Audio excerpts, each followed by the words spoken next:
मरने के 3 दिन बाद ही पक्षी बनकर बेटी की शादी में पहुंच गया पिता।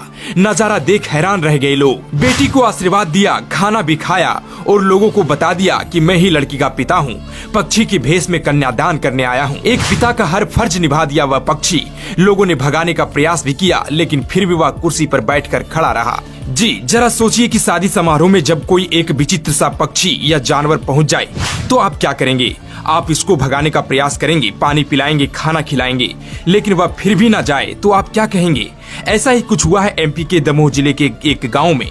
विवाह समारोह में बिना बाप की बेटी को आशीर्वाद देने के लिए बाज पक्षी पहुंच गया। विवाह की रस्मों के दौरान वह पक्षी पिता की तरह मौजूद रहा।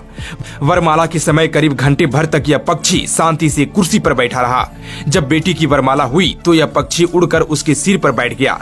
ऐसा लग रहा था कि मानो बेटी को आशीर्वाद दे रहा हो। यहाँ पर ध्यान देने वाली बात यह है कि दुल्हन के पिता की महज 5 दिन पहले ही एक सड़क हादसे में मृत्यु हो गई थी। इधर पक्षी की घटना को देख गांव वाले और परिजनों का मानना है कि पिता ही पक्षी के रूप में बेटी को शुभाशीष देने आई थी।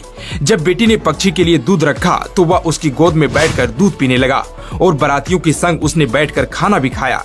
यही नहीं, घर वाले जब शादी के लिए मंदिर की ओर निकले तो उनके कंधों पर बैठकर बाज भी निकल पड़ा। शादी की रस्मों के बीच वह पक्षी हर पल मौजूद रहा। बारातियों के संग पंगत में कुर्सी पर बैठकर पक्षी ने खाना भी खाया। इसके बाद स्टेज पर वरमाला के समय दुल्हन के सिर पर जाकर बैठ गया। घर के लोगों का मानना था कि मृत्यु के बाद दिवंगत पिता बाज पक्षी के रूप में आए हैं और अपनी बिटिया को आशीर्वाद दिए हैं। दरअसल दमोह जिले के रजरा गांव निवासी जालिम सिंह के बीते 18 अप्रैल को सड़क दुर्घटना में मृत्यु हो गई थी। बेटी की शादी 21 अप्रैल को वो पहले से ही तय करके गए थे, इसलिए दोनों पक्षों ने मिलकर मंदिर परिसर में सादे समारोह में विवाह की रस्में निभाने का निर्णय लिया। वहीं स्थानीय लोगों ने बताया कि दुल्हन की मां पति जालिम सिंह की अस्थियां विसर्जित करके सुबह लौटी थी, लेकिन घर में अचानक से छत के मुंडेर पर एक बाज पक्षी आकर बैठ गया। कुछ देर बाद वह नीचे उतर आया और नोनी बाई के पास आ गया। वह धीरे धीरे उनके गोद में जाकर बैठ गया।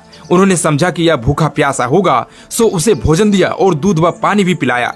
वायरल वीडियो के अनुसार जैसे ही लोग घर की बेटी इमरती की वरमाला के लिए जाने लगे तो यह पक्षी उड़कर परिवार के सदस्य के कंधे पर जा बैठा और फिर गांव के चंडी माता मंदिर परिसर में पंडाल के अंदर पहुंच गया।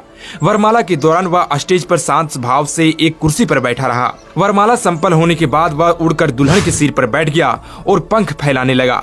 ऐसा लग रहा था कि मानो वो बिटिया को आशीर्वाद दे रहा हो और अपनी आत्मीयता प्रकट कर रहा हो। शादी में आए प्रत्यक्षदर्शियों ने लोगों को पक्षी के बारे में बताया कि वह विवाह के आयोजन के दौरान वह पूरे समय चंडी माता मंदिर परिसर में मौजूद रहा।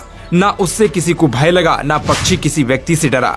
दुल्हन ने उसे अपने हाथों से खाना भी खिलाया। विवाह की रस्में समाप्त होने के बाद बाज पक्षी ने उड़ान भरी और सबकी नजरों से अचानक ओझल हो गया।